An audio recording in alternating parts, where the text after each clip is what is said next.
Das ist eine mikroskopische Aufnahme. Hier seht ihr auch das Mikroskop und dort die Aufnahme.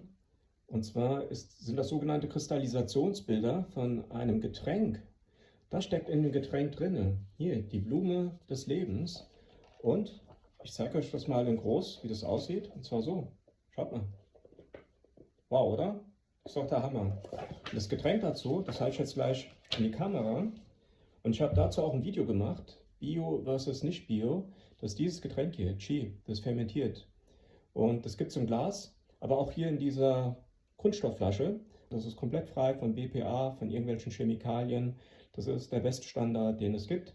Und das ist eine Schweizer Firma, Sojana, die das herstellt. Besorgt euch das. Dann habt ihr nämlich die Blume des Lebens, die ihr dann selber trinken könnt. Ich mache das jetzt auch schon länger.